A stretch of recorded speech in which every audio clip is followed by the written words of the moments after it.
You don't feel a dollar leave. That's the whole design. A coffee that rounds up from $4.65 to $5. A gas fill-up that rounds from $31.20 to $32. A grocery run that rounds from $58.40 to $59. The difference is 35 cents, 80 cents, 60 cents. None of it registers as spending because none of it was spending. It was rounding. And rounding doesn't ask permission the way a purchase does.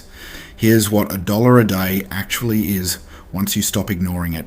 $365 a year, invested in a broad market index fund at the historical average return of 10% annually, left alone for 40 years, it becomes approximately $194,000, not from $1. From the version of $1 that nobody notices leaving and nobody notices arriving. This is Adam the investor. If the number you just heard surprised you, subscribe before we go further. This channel doesn't deal in motivation. It deals in mechanics. Let's go. The dollar you're not seeing isn't really $1. It's spare change. The 11 cents left on a debit swipe. The 30 cents left on a subscription renewal. Roundup investing apps exist. For exactly this reason, they sweep that change into an investment account automatically, every single transaction, without asking you to do anything except keep living the way you already live. You're not redirecting a purchase. You're redirecting a rounding error. That's the part most people can't believe.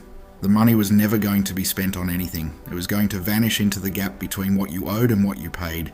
You're just telling it where to land instead. You link the app to your checking account on a Tuesday night, scrolling half distracted before bed. You connect a debit card. You select a total market index fund. You turn on roundups. The screen confirms. You close the app and forget about it by Thursday. That forgetting is correct. There is nothing to manage yet, because there is nothing yet. Day 1. The account holds $1.40, the sum of 4 transactions you don't remember making. It looks like nothing because it is functionally nothing. The first dollar invested and the first dollar that will compound into 6 figures look identical sitting in an account on a Tuesday night. Month 1. The account holds approximately $31. You round up roughly $1 a day without trying, without tracking, without a single moment where you consciously decided to invest instead of spend. The mechanism runs underneath your life the way a thermostat runs underneath a house. You don't think about it, it doesn't need you to. Year 1. The account holds approximately $383. You contributed $365 in spare change. The market added $18. $18. That required no extra hours, no new income, no behaviour change, beyond linking a card once. The number is small enough to dismiss. Most people do dismiss it. That dismissal's the only thing standing between them and the version of this account that exists 30 years out. Year 3. The account holds approximately $1,210. You contributed $1,095. The market added $115. This is the phase where roundup investing quietly separates people into 2 groups. The first group checks the balance, sees a number that still looks like pocket change, and disconnects the app, convinced the whole idea was a gimmick. The second group leaves it alone, not because they believe in it yet, but because there was never a moment that felt like a decision to stop. Nothing about roundups asks you to recommit. It only asks you not to cancel. Most people who succeed at this didn't choose to keep going. They simply never chose to quit. Year 5. The account holds approximately $2,230. You contributed $1,825. The market built $405 without your involvement. $405 generated by change you never would have noticed losing, sitting inside a fund that has been compounding daily, whether you open the app or not. You run the math for the first time. 35 cents here, 80 cents there, multiplied by every transaction for 5 years, equals a number that took 0 willpower to produce. Year 10. The account holds approximately $6,300. You contributed $3,650. The market contributed $2,650. The market share is approaching half. This is the point where the account stops being an experiment and starts being evidence. Evidence that money you swore you'd never miss, because you genuinely never missed it, has built something real while you were busy living a normal financial life. A co-worker notices the app on your phone during lunch, asks what it is. You explain roundups. She laughs and says that can't add up to anything meaningful. You show her the balance. She goes quiet.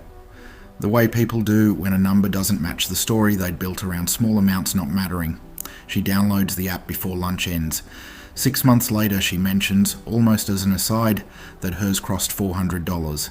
Neither of you treats it as a big deal, because it isn't supposed to feel like one. That's the entire mechanism working exactly as designed. Year 15. The account holds approximately $13,200. You contributed $5,475.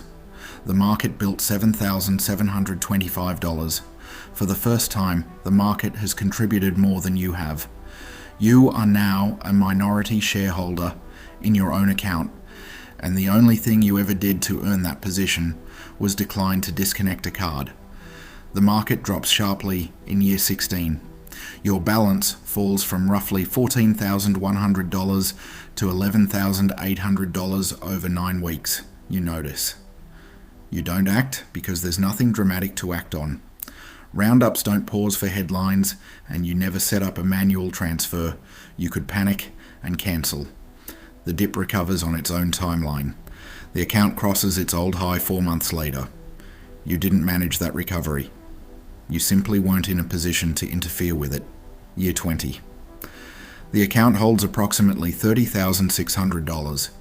You contributed $7,300. The market contributed $23,300. Spare change has now built a sum larger than most people's emergency funds, larger than many people's first car, built entirely from money that was never available to spend in the first place. Year 30. The account holds approximately $86,500. You contributed $10,950.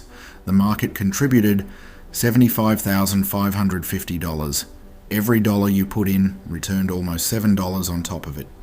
The account now generates more in an average year than you contributed across its first decade combined. Year 40. The account holds approximately $194,000.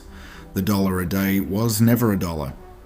It was 3,500 individual fractions of cents, none of which you ever felt leave, all of which became a 6-figure account because they were given 40 years and nowhere else to go.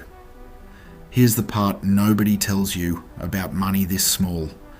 It's the only kind you'll never resent saving. You won't remember the 11 cents from a coffee in 2026 the way you'd remember skipping a vacation to save for retirement. There's no sacrifice to mourn, because there was never a moment you consciously gave anything up. That's why roundups outperform willpower. For the people who can't sustain willpower, they don't require any. You are not going to feel rich tonight rounding up a $4 coffee to $5. You're going to feel nothing, the same nothing you've felt every day this money has quietly left your account and gone somewhere instead of nowhere. That nothing is the entire point. The mechanism doesn't need you to notice it working. It needs you to never get around to turning it off. Somewhere right now, someone is paying for gas, and the register rounds up to the next dollar, and 40 cents goes somewhere it's never gone before. They won't feel it tonight. They're not supposed to. In 40 years, that 40 cents has company. Millions of fractions just like it, all compounding together into a number that started as something too small to notice and ended as something too large to ignore. The dollar was never the point. The 40 years were. If this changed the way you see your spare change, hit like and subscribe and share it with someone who still thinks a dollar doesn't matter. Drop a comment and tell me what topic you want broken down next. I read every one.